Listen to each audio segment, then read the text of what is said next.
ya kita nggak bisa terima, karena kan pada saat kita menandatangani itu kan kita ingin pada saat pensiun, ibaratnya kita duduk manis gitu, tiap bulan ada uang yang kita terima dari hasil jerih payah waktu kita bekerja gitu ya. Nah, kenyataannya dalam perjalanan waktu kami di fait accompli, karena kalau kami tidak mau menandatangani restrukturisasi, maka tidak akan terima, uangnya tidak dibayarkan, uang pensiun kami. Lalu itu kan hak kami. Nama saya Linda Endang Sugiharti, usia 66. Kami dilantik tahun 1979. Kami dilantik menjadi pramugari udara Garuda Indonesia. 91 saya pindah ke darat, lalu pensiun tahun 2015. Sebelum pensiun, sebelumnya saya di Humas dan Protokol 10 tahunan ya. Kemudian ke Niaga Garuda Indonesia sampai pensiun.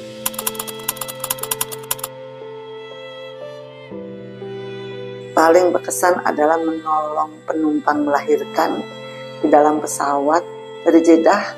Kami menuju ke London. Dalam perjalanan ada penumpang melahirkan di pesawat. Jadi prosedurnya kami harus announcement kepada seluruh penumpang apabila ada dokter ataupun perawat. Dan puji Tuhan, waktu kami announcement ada dokter dan juga perawat juga ada. Jadi kami dibantu oleh mereka, tapi semua perlengkapan kami siapkan dan kami ya membantu seperti suster juga di situ.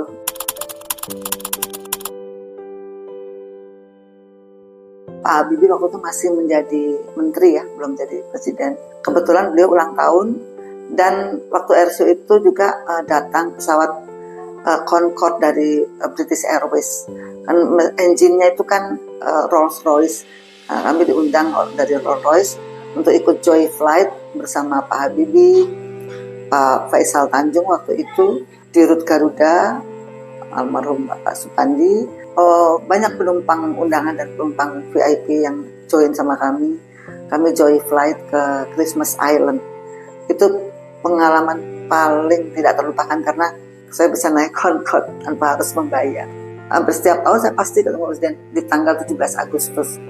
Dan kita acara di situ bareng. Presiden makan siang atau malamnya ada dinner juga, jadi malam, siang dan malam. Yang pastilah kalau Pak almarhum Presiden Soekarno kan beliau sudah wafat.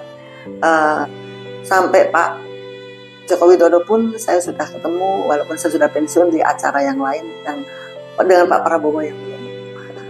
Mungkin di lain kesempatan.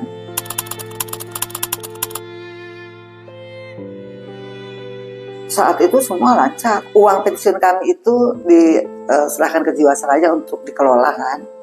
Nah itu kita lancar. Sampai tahun 2020 tiba-tiba kami mendapat kabar kalau kita harus menandatangani surat restrukturisasi.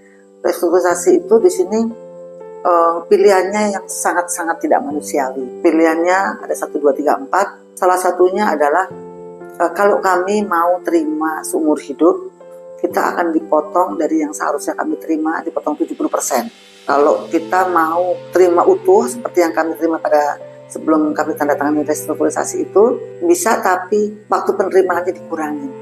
Menjadi ada yang 5 tahun, ada 6 tahun, ada yang seperti saya 7 tahun 9 bulan, sehingga perkiraan mereka tahun 2029 uang pensiun saya tuh udah nggak diterima lagi. Kita juga nggak ngerti itu kriterianya apa gitu, aneh aja gitu. Teman-teman saya, teman-teman kami yang gajinya tuh cuma 1 juta, bahkan ada yang di bawah 1 juta cuma 600.000. Itu kalau dipotong, bayangin aja, kalau dia mau terima seumur hidup 600.000, paling cuma terima berapa? 200-an ribu. Apa bisa hidup sebulan loh itu 600.000? Bukan hari atau seminggu, per bulan. Yang utama adalah itu hak kita, uang kita, bukan uang yang diberikan oleh perusahaan atau pemerintah atau apa. Uang kita yang dipotong setiap bulan, jadi itu hak kita semua gitu loh. Sedih banget. Emang orang disuruh cuma hidup 7 tahun lagi atau 9 tahun lagi, gitu kan? Nggak seperti itu ya.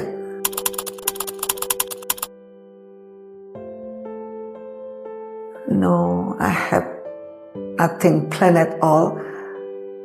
Saya rencananya dari sekarang adalah saya akan fight untuk, bukan hanya untuk diri saya tapi juga untuk teman-teman saya.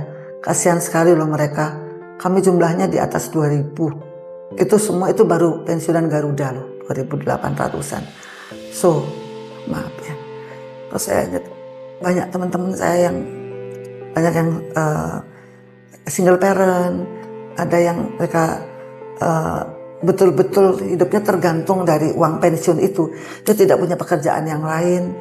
Dia pekerjaannya ya melayani Tuhan. Banyak juga, ada juga yang betul-betul nggak ada penghasilan lain selain uang pensiunan itu gitu loh.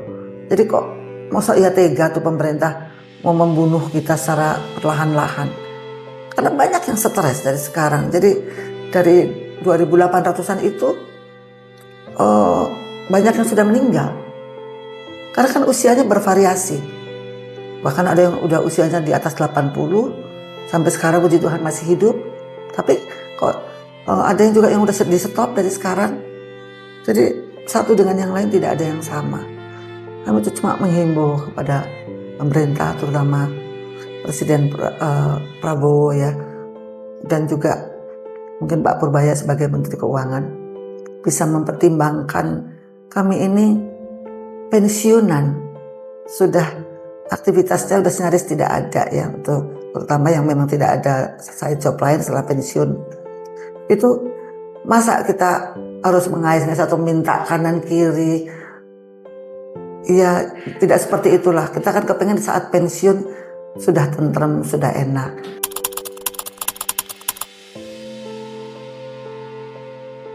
Ya, pemerintah harus membayarkan uang kami. Kami harus dibayar dan dikembalikan hak-hak kita seperti semula. Karena kami kan bukan janji lisan. Ini kita menandatangani loh.